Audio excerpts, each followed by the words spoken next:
Turning to equality, there was a special session of this summit focused on empowering and supporting women and girls around the world. Efforts to tackle global poverty are fundamentally undermined for as long as millions of girls are not getting the education they deserve.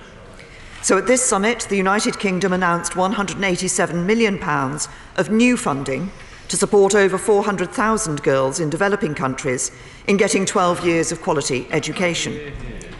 We also called for new action to prevent gender-based violence, abuse and harassment online.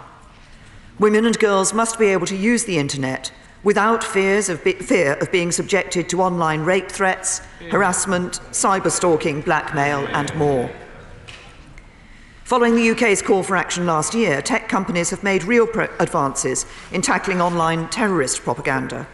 So in Canada, I called for this work to be extended to end the abuse targeted specifically at women and girls. And we committed in particular to new joint working on stopping the internet being used to facilitate people trafficking for the purposes of sexual exploitation.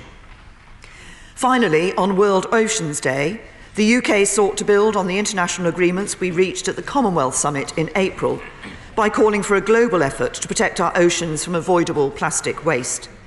This is one of the great environmental challenges facing the world today. This summit recognised the need for global action, including working with business, industry and non-governmental organisations to find innovative solutions. The UK is continuing to lead by example at home through our 25-year Environment Plan. And on Friday, we propose to extend the Blue Belt, protecting sea life around the English coast, with a further 41 new marine conservation zones.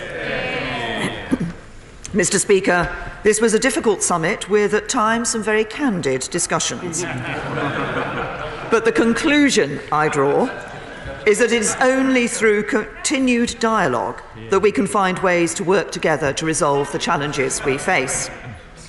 The countries round the G7 table have been pillars of the rules-based international order, which has benefited all our citizens and, I believe, the world as a whole.